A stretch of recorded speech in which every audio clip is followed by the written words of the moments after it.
Welcome everyone to Monday Match Analysis. I'm Gill Gross. Stefanos Tsitsipas has defended his title at Monte Carlo 2022, and he's picked up his second career Masters 1000 title. As you can tell by the previous sentence, they've both come at the same place. Ends the run of Alejandro Davidovich Fokina, who beat Novak Djokovic in the second round and then went all the way to the final, which I don't think anybody was expecting either of those things to happen, the win against Djokovic, or to take that and to turn it into the best week of his career by far. First ever final at the ATP level, and obviously comes at a Masters, which is incredible. Gonna get into where he's at, how he goes from here, some takeaways on the run, some takeaways on Tsitsipas and what this win means for him, as well as, of course, as always, tactical breakdowns, getting into the +1 on both sides. Tsitsipas more effective on that shot. Interesting numbers on Davidovich Fokina's serve year by year that I'm excited to show you guys. It'll explain how he's trying to make that leap and get to the next level, and I think we saw some of that this week. Tsitsipas's slice and his slice defense in particular continues to be a development and a theme. Not like it was a major thing in this match like it was in the semifinal against Zverev, but I do want to talk about that and the Thomas Enqvist effect and how we're seeing some changes and some improvements in Tsitsipas's game with the arrival of Thomas Enqvist. Fokina's shot selection a little bit and how he was playing his tactics. And yeah, that's kind of on the menu. French Open Power Rankings, everyone. The next edition is first on the list, though. Before we get into the match, I will also say, before I get to that, just so you know, Monday Match Analysis is available on all podcast platforms if you're a podcast listener. And I just want to make that known. I like to say it every once in a while. Link is in the description. If you leave a rating and a review, that is appreciated. All right, time to get to the French Open Power Rankings. This is what they looked like on April 8th, last week, before the tournament began. And we have quite a bit of movement. I am going to reveal now the French Open Power Rankings on April 17th. And we have some changes, starting with the top. Stefanos Tsitsipas leapfrogs Novak Djokovic and goes to number 1 in the power rankings. Of course, Nadal injured. When he comes back, he'll go back in the power rankings. Same thing I do with everyone, guys. I did this with Federer last year. He didn't go in until he played Geneva. Then he went in. I'm just going to do the same thing here. So sorry if you don't agree with that decision. Power rankings, by the way, I also saw some confusion in the comments. Power rankings mean what I try to do with those is I take the predictive side out of it. Nothing about what I think is going to happen in the future is factored into my French Open Power Rankings. It's all about past performance, historically, and recently, with an emphasis on recently because that's more important, quite frankly. So it's all about what I'm seeing from how they're playing in the past. No future forecasting. So Tsitsipas takes over Novak Djokovic's number 1 spot. I'll get to why in a second. But let's first look at the next out. You have Riley Opelka, didn't play last week, which I think is fine. Monte Carlo isn't mandatory for anyone, actually, interestingly enough. So Opelka skips it. He gets to kind of stay put. Let's see what happens in Madrid. I think he'll be dangerous there. Taylor Fritz had a better week than I was expecting. I thought he'd be dead after all the tennis he's played, and he played Houston. But no, he beat Sebastian Korda. He looked a little bit shaky, but Korda had just beaten Alcaraz. And then what did he do after that? Fritz ended up losing to Davidovich Fokina in a third set. And he beat Cilic as well. So Fritz gets to keep his spot. Hubert Hurkacz is an addition to the next out. He was not on my radar at all. He went 1-4 on clay last year. And already has a lot more wins like that. Makes the quarterfinal here. Beats a lot of established players on clay. I wasn't really expecting it. Now, I wasn't actually impressed with his level really this week. I just thought he served incredibly well. He beat Hugo Dellien, Pedro Martinez, and Albert Ramos Vinolas. So none of those players are good clay court. None of those players are great, just, players in general right now in terms of, top 30. I'll say none of them are top 30 players. But on clay, they're all clay court specialists. So it was eye-opening, and Hurkacz, of course, being the top 10 player that he is, if he continues this pace, then he has a chance to make it inside the power rankings. Now, if I were to predict, I actually don't think he'll be able to keep his spot, but we'll see. Again, I thought he was kind of relying on his serve this week. Credit to him, serving unbelievably well. Miomir Kecmanovic did not play last week, so he gets to also just stay in that next out spot. And now we go into the top 10. Alejandro Davidovich Fokina moves into number 10 after making the final in Monte Carlo. I'm going to get into more of this, but he's got a lot to prove, okay? So amazing run. I would say the bottom of these power rankings after Schwartzman, it gets a little bit murky, and it's hard to really think of who should be there. So if you're going to make the final in Monte Carlo, you get to go there, but I'll be impressed if Davidovich Fokina is able to hold his positioning. Let's see what happens. Cam Norrie knocked down 2 spots, lost to Albert Ramos Vinolas again. He's lost to him 4 times in his career. Lost to him in the Estoril final. It's a little strange. You'd think Norrie should be able to get the better of that matchup, but he's struggled, and as a result, he moves down 2 spots. And with not a lot of big tournament clay runs on his resume, he's certainly someone who's going to need to pick things up if he wants to stay in the power rankings. Diego Schwartzman moves up 1 spot. It could have been more potentially if he had finished the deal against Stefanos Tsitsipas, but Schwartzman has a pretty good week, an encouraging week, much better than he started last clay court season. Beats Karen Khachanov, beats Martin Fucsovics, beats Lorenzo Musetti, and has Tsitsipas on the ropes up 4-love in the 3rd set. I don't know if it's a good thing or a bad thing that he was in that position and he didn't win. Kind of a double-edged sword there, but Schwartzman comes in at number 8. Andrei Rublev moves up 1 spot and goes up to number 7. Look, I think Andrei's playing great. Beat Alex de Minaur. I think Andrei is playing great in every area except one, which is his second serve. And he's getting destroyed, and it's killing his results.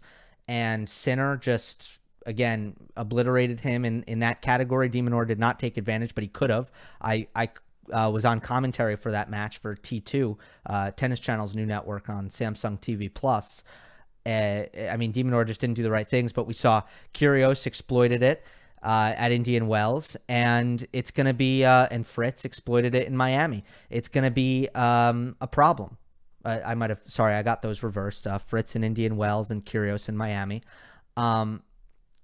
Other than that, I think he can be great on clay. He sustains aggression so well. His forehand's a great weapon on the clay, and he can find a lot of them, which is a common theme. But it's just if the second serve doesn't get better, it's going to keep putting a ceiling on how well he can do against certain competition. Casper Ruud moves down 2 spots to number 6. Ruud with again, on the same kind of windy day that Alcaraz lost on, where it was kind of difficult for everyone. He loses to Grigor Dimitrov, who was more consistent on the day. He beat Holger Rune. Disappointing result for Ruud. However, you do give him a little bit of a pass because it is difficult to go deep in Miami and then to do well in Monte Carlo. The statistics fleshed that out. That was probably an error of mine when I was making my picks for this tournament. Is I did pick Carlos Alcaraz and Casper Ruud, both to do very, very well in Monte Carlo, and both of them lost in the same windy morning early in the tournament. And, it's difficult. So I should probably in the future be a little bit more weary to pick players to recover from Miami and do well at Monte Carlo like I did at this event. But Ruud is still penalized for that result, and he moves down 2 spots, as is Carlos Alcaraz, who lost first round to Sebastian Korda. Alcaraz with a lot to be desired when it comes to his clay court resume, because last year he wasn't the same player that he is this year. His spot, is vulnerable, and he does need to prove himself. He had an incredible March, but he's going to need to put in some results to kind of prove to everyone that he is a top contender. People's eyes are telling, our eyes, I think for the most part, are telling us that he is, and his results certainly suggested that he is in March, but let's see if he continues to keep it going. The reason he moves down 2 spots is he's leapfrogged by the next 2 players in the power rankings. Jannik Sinner moves up to number 4. Sinner continues to show amazing grit and resolve, as I talked about in my post-match video after his match with Zverev, which went to a 3rd set tiebreak. He very nearly went to the semifinals, where I don't think he had a chance to win the tournament because he was physically breaking down with the foot blisters and possibly some fatigue issues as well, but he fought so well. Win over Andrei Rublev, win over Emil Ruusuvuori, win over Borna Coric. Those are 3 quality wins right there, and Sinner just continues to find a way, and his record is outstanding in 2022, and the clay suits him very well. It allows him to put a lot of returns in play, to get into a lot of rallies where he can use his power combined with, mostly his baseline prowess, with his baseline power game.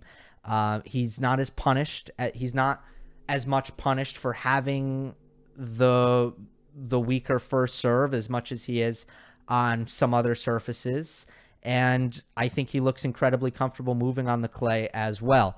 So Sinner moves into the top 4. Zverev jumps up 3 spots. Look, Zverev, he's won every single clay court Masters other than Monte Carlo. Makes it to the semifinals here for the 2nd time. He did it as well in 2018. He's also got some very solid results at Roland Garros as well. So given that resume, despite the fact that he still, I think, has put in a couple of concerning results so far in 2022. Now, maybe the leg had something to do with how disappointing the performance was against Tsitsipas in the semifinal. But I don't know that for sure. I don't know that for a fact. It wasn't obvious. It wasn't like something that was really blatant as far as certain, injuries go.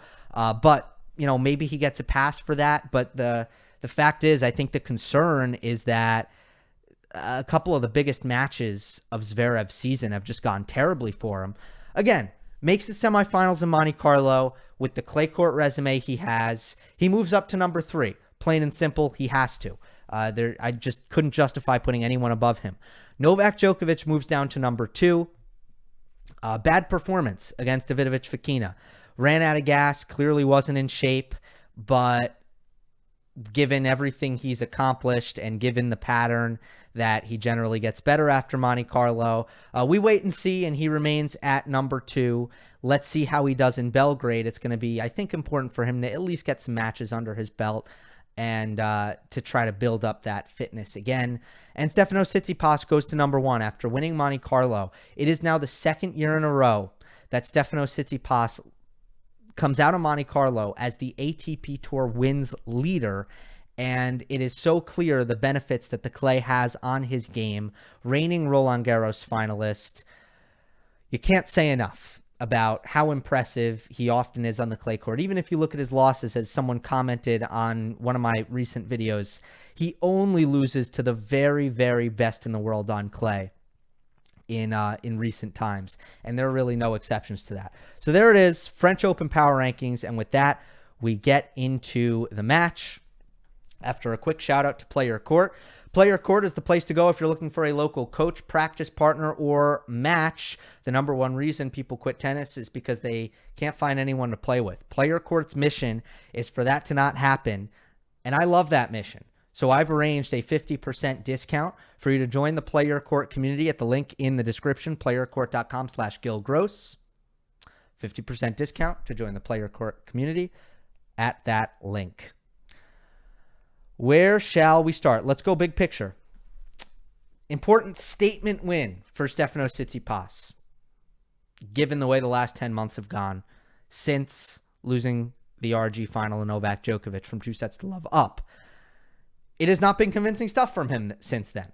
he has still been a top 10 player, but he's just failed to really play well against the best on a consistent basis, evidenced by his 3-7 record against top 10 competition coming into this week, evidenced by the fact that he had lost his last 4 matches against top 20 players coming into the week. This week, he beats 2 top 20 players. Both are, if we look at it, top 10 players on clay, Alexander Zverev and Diego Schwartzman. Then he arrives in the final, handles the pressure as a big favorite in a Masters 1000 final, and does so as defending champion. So it is a win that says I'm still the man or a man on this surface. I am still as good as anyone on this surface, and that if your name is not Rafael Nadal, Novak Djokovic, then you should not be at Carlos Alcaraz, maybe given the head-to-head, then you should not be confident against me. And it's a message to the locker room, and it's a message to everyone that he is fine, and that he is, he can still be an elite player who's ready to win big titles, because he just won another big title here at Monte Carlo. So massive win for him. Everyone could feel that he needed it given the way things have gone, and I don't think anyone should be surprised by it, because there was no reason that the struggles were going to continue, and there was plenty of reason that they were happening. There were a lot of reasons that you can point to that were making life difficult on Tsitsipas post Roland Garros, from family tragedy to elbow injury to change of strings. Obviously, that went along with the offseason surgery, to the fact that he was working on some things with a new coach, Thomas Enquist, to the fact that he was on indoor hard courts, playing tournaments that he probably shouldn't have been playing in the first place. There were a lot of reasons you can come up with, but it still wasn't a good look. The fact that he was losing. So again, I think a predictable yet important bounce back for Tsitsipas here, and let's see how he moves forward. Alejandro Davidovich Fokina shows us the power of belief after beating Novak Djokovic. So many players talk about the fact that, look, they have that signature win, and it helps them tell themselves, oh, I'm that good. I really am. I can do this. And that just goes such a long way. There's a story I like that I heard recently that I remember, and I'm not remembering exactly. I don't know if it was Vilas, but Jimmy Arias was telling a story recently, former top 5 player. He actually lost to someone in like the first round, and then that player went on to win the title. But he was right there. He lost in like a third set tiebreaker or whatever. The match was close. That gave him the belief of, oh, if I just did that and then he just won the title, then I can do this. And that jump-started Jimmy Arias' career. So that kind of thing happens all the time. And it just shows the power of belief. Now, sometimes there's a letdown, so it doesn't always work like that. But in this case, it was belief by Davidovich Fokina. And, he beats... Oops, my bad. He beats Novak, and then he beats David Goffin, who might have been a little bit gassed at that point. He beats Taylor Fritz, who also might have been a little bit gassed at that point, and then he beats Grigor Dimitrov. Good win in Monte Carlo. Grigor's always good here.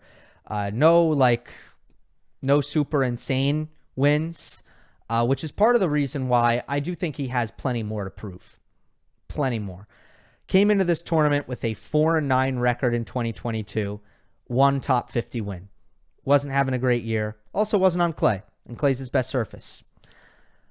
I've been a huge fan of his talents for a very long time. Don't get it twisted. He's been my dark horse pick before in previews.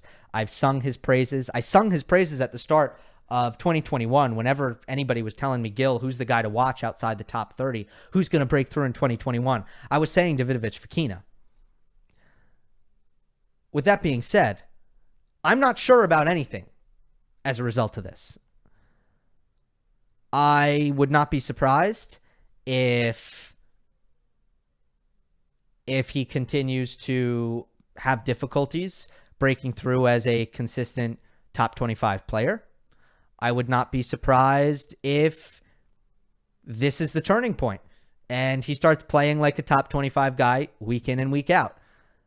But I don't think anything is guaranteed here. He has not sustained the kind of results that would suggest that there is a trajectory here that is foolproof, right? No, it hasn't been like that. This is 1 week, kind of out of nowhere, incredible week, incredible run, but nothing really built up to it. And as a result, I'm not confident about anything. I'm not confident that this is going to turn into something bigger in the career of Alejandro Davidovich Fokina. What I will guarantee you is that he's going to continue to be a player to watch, incredibly entertaining, really unique skill set, amazing talent, special athlete. And I don't feel like the tools and the pieces have been put together in a way that is going to lead itself to consistency, if we're being honest. But that could certainly come, and maybe it's come. Maybe it's come now and it's here to stay. I'm just saying I'm not positive about that. Getting into the match itself, well, first of all, just to get this out of the way, Tsitsipas is going to have a big edge in free points in first serve potency. You know that coming in. First serves unreturned, 39% for Tsitsipas, 14% for Davidovich Fokina, averaging 108 miles per hour on serve and not really hitting his spots either. That's not going to get it done, right? You're never going to get free points like that, which is okay. Again, I think it leaves a little bit desired when it comes to setting up +1 balls too, and we'll get into that because that was key. But you just knew that was going to be a mismatch. So with that, now it becomes, okay, how are we making up for that if we're Davidovich Fokina? But I want to talk about Fokina's serve, a quick aside, before we get to these +1 balls. Fokina's serve has been an issue in his career, but less so this year. And it goes a little bit against what I was saying, because if there's something that suggests that Fokina's ready to really make a sustainable leap here, this is it. I'm pull up some stats here. Fokina's first serve stats. He's at a career high hold percentage right now of 75%, 74.9. Now that comes from a couple things. Mainly his second serve points won, which is up huge. It went from 48% last year to 54.5% this year, which is just absolutely enormous. Career high in first serves in as well, and a career low in double fault rate, 3% down from 3.7 last year. So it is very, very clear that he's serving the best he's ever served in his career, which is a direct result of changes that he made to his technique in the offseason. He was too straight-armed in his trophy position. That was the big problem. And now he's getting that nice kind of high elbow bend again, to put it simply. How do I know that it's his serve? How do I know that he's not just playing better tennis all around? Well, if you look at his return points won percentage, he's actually down 0.2%. And then his serve points won percentage, he's up 1.5%. And I know these sound like small numbers. The sample size for this is huge, like thousands of points, because it's every single match. So it's never going to be a huge disparity. It's going to be small differences because the sample size is so big. But that tells you the fact that all of these things are better on service points won and hold percentage and second serve points won, and they're not better on return, suggests that it's not that Davidovich is just a better all-around player. It's that actually the serve itself is making the difference. And I've observed that. I think that's the number one thing that can explain, besides the belief of beating Djokovic and having that kind of signature performance, that can explain why Davidovich is able to do what he can do, because his serve has completely held him back. It's completely killed him.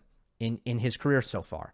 And now it's still not a strength, but it's killing him less. It's killing him much less.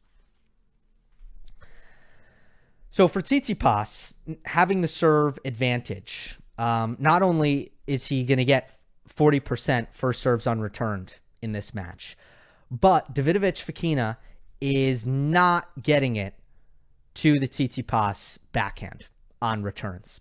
Just not happening. Not happening for him at all. I didn't chart this specifically. Matthew Willis at the Racket, who you can follow at Matt Racket, I believe, on Twitter.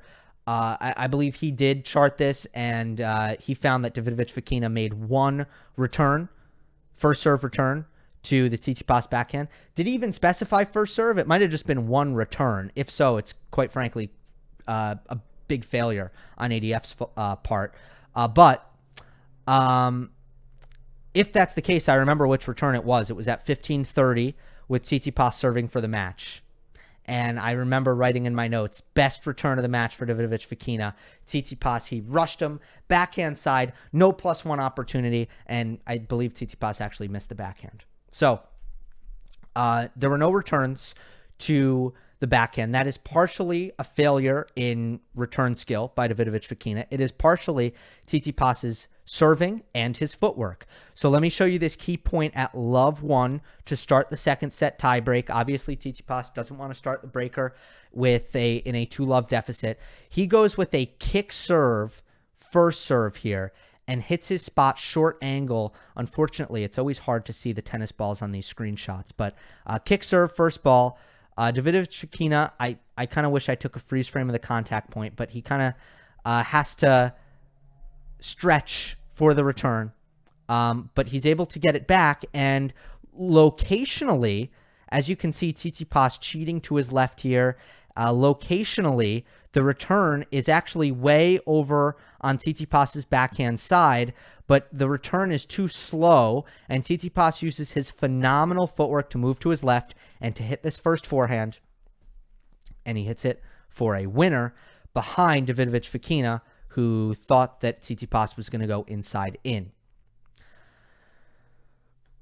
Tsitsipas dominated in this pattern, and he always does. It's a signature of his game, especially on clay. It's hard to get him to hit first ball backhands, and he's so good at doing damage with the first forehand or taking control of the point. So for Tsitsipas, free points edge, first forehand frequency, first forehand reliability. Tsitsipas on his +1 ball, 4 finishes, 4 unforced errors, which is good on a slow court against a speedy opponent. And again, a lot of approach shots, and he finishes it on the next ball in the rally, and it just puts him in an advantage in the point, even if he doesn't finish right away. So 4-4, but generally in control of the point. Davidovich Fokina on the +1 ball, 4 finishes, just like Tsitsipas, with 9 unforced errors instead of 4 unforced errors. He was very inefficient on his +1 ball. Davidovich Fokina, he missed way too many, and it was a big problem for him. So now we can get into some of the shot selection issues that I think Davidovich Fokina deals with. Let's go to 4-all. And ADF hits a good, strong serve into Tsitsipas's backhand, although it's not a good location. And Tsitsipas just hits a very good return. It's deep in the court, and it forces Davidovich Fokina to move backwards and hit this forehand from deep behind the baseline, moving backwards, which must be, at this point in time, what do we have here? Fokina's court position, not good. Tsitsipas's court position, let's check. Right in the middle of the court, so good. Incoming ball, pretty deep, so, average. Right? Not weak, not strong, average. Those 3 factors, what should be Davidovich Fokina's intention? Trade. Don't attack. Trade. And he tries to hit this forehand huge, puts a lot of steam behind it, and look at this miss. He misses by 7 feet. The ball lands right by Tsitsipas's feet. Tsitsipas was 7 feet behind the baseline. It lands right at his feet. What is that? On game point at 4-all, after Davidovich Fokina did so much hard work to get to that point, that's just a lot of these +1 balls I felt were overzealous by Davidovich Fokina because he was trying to do too much damage and it wasn't there for him. Tsitsipas was hitting good returns at times, and Davidovich Fokina wasn't respecting the return and was trying to attack off it where really there was no attack to be had, and it was the wrong shot. ADF shot selection is very volatile, and sometimes I think he accepts a lot of unnecessary risk. With that being said, his unpredictability is part of what makes him who he is, part of what makes him difficult to play against, and I don't know how easy it's going to be for him to change that, but sometimes it can come back to bite him. And then some of those unforced errors were the right shot. Maybe he should attack, and it was right there for him, and he just missed. But regardless, if you watch the match, especially through the latter stages of the second set, he missed way too many first balls. Way too many. And frankly, he didn't make Tsitsipas work hard enough on the games that Stefanos broke serve on with the unforced errors. Now, in rally, well, yeah. I guess I'll say, just to put a bow on this, in the match, Tsitsipas wins points 0 through 4 shots, 41-27.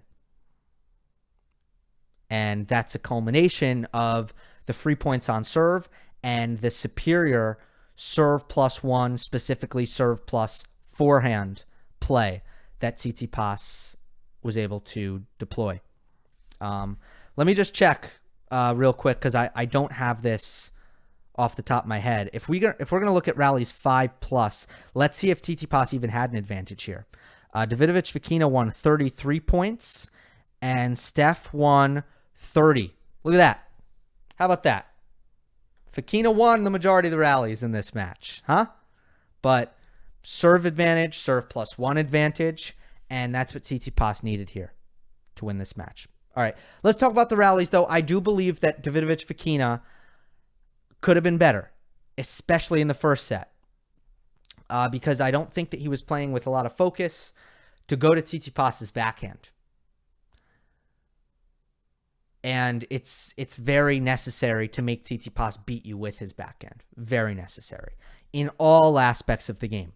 Tsitsipas doesn't defend on his backhand as well as he defends on his forehand. He does not trade on his backhand as well as he trades on his forehand. In other words, he gives up more short balls, attackable balls. He does not attack on his backhand as well as he does on his forehand. In other words, you're less likely to get hurt.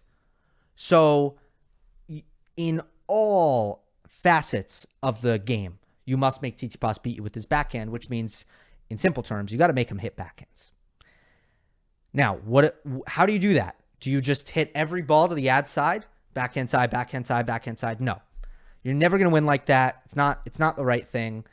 Many have tried, many have failed for two reasons. One, Tsitsipas is going to be able to camp in that corner and hit a lot of forehands from the ad side, from the backhand side, which is the worst thing that you don't want if you're playing Tsitsipas. You can't let him hit forehands from the backhand side of the court. The other thing that will happen is Tsitsipas will hit backhands under no pressure whatsoever. Again, because he's camping in that corner. And then you're just not going to get the purchase off of it. So you got to hit to the deuce side, but only to open up the ad side and then to go back there. So the way Alcaraz, what's really impressed me about the way Alcaraz has played Tsitsipas, what's really impressed me about the way Djokovic has always played Tsitsipas, although, that's what you expect, is the way you construct every baseline rally to go once to the forehand, then to the backhand, then to the back, then to the forehand, then to the backhand. The key is never twice in a row to the forehand if you can help it. Never let him hit 2 forehands in a row. That should be the goal. That should be the tactical focus. And again, you have to move him over to the forehand side in order to execute that. But I felt like Davidovich was just playing without those patterns. And in the first set, and he got better, by the way. And this is part of it is not a criticism, but it's an explanation of why he got better in the second set. So in set 1, Tsitsipas hit 47 forehands and 25 backhands. In set 2, Tsitsipas hit 80 forehands to 61 backhands. But in the beginning of the set, it was much different than that. And through the first 3 games, even, Tsitsipas had hit more backhands than forehands. But 80 to 61 as opposed to 47 to 25, that's a much better rate if you're Davidovich Fokina in set 2. Could be even better, but it is tough. It is very difficult. He definitely started playing through the backhand better and pressuring that side and pinning Tsitsipas into that corner better in the second set, which was a big reason why the second set was more competitive than the first set. Lastly, I want to talk about the Tsitsipas slice and the Thomas Enquist effect.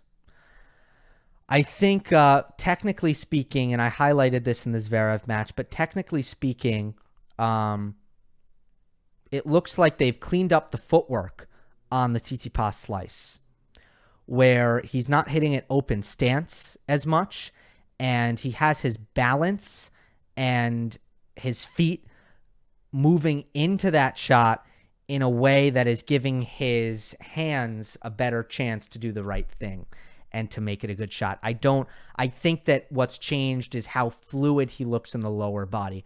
Look, nobody hits an open stance slice. Nobody hits that shot. It's just, you don't see it. Tsitsipas was the only guy hitting it like that, and that should tell you something, because his slice wasn't good, and he was the only player who was not stepping towards the shot with his right foot and closing his stance to hit that ball. I feel like, I'm not going to get further into it. It's just, I think the footwork has been a big difference, and the balance.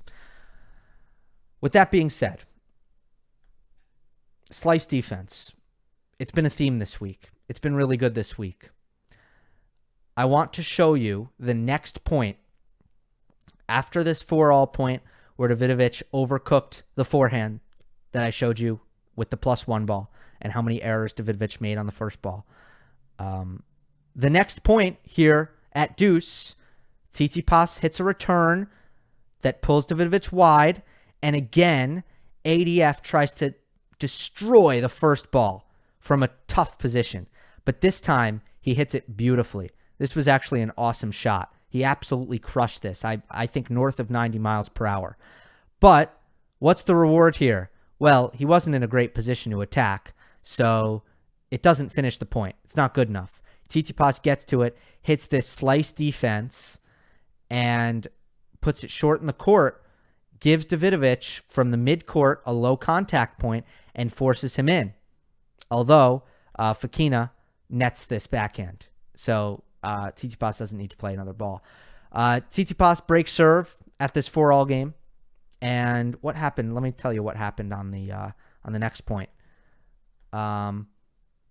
Tsitsipas hits a forehand cross-court forced error. Really strong forehand angle there. And I have in my notes, did Fokina go to the forehand too much in that point? So maybe that's another theme. All of our themes coming together at this 4-all game. But Davidovich Fokina played his best return game of the match with Tsitsipas serving at 5-4.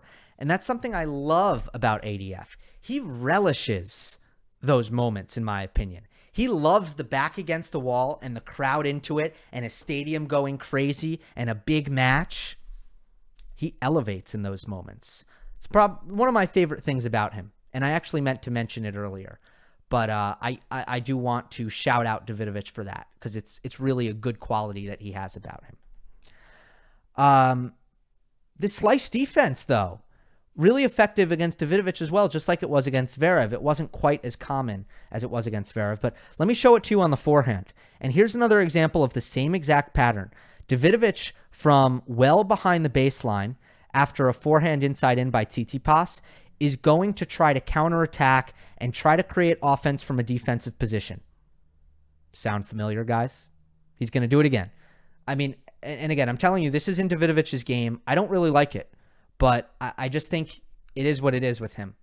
And sometimes he's going to make it, is all I can say. But again, he tries to absolutely crush this ball. And look at his weight. He's actually on the run here and jumps into this forehand. And as a result, Davidovich kills this ball. But by the time it gets to Tsitsipas, which is not a lot of time at all because it was a laser, Davidovich is like still falling away from the court.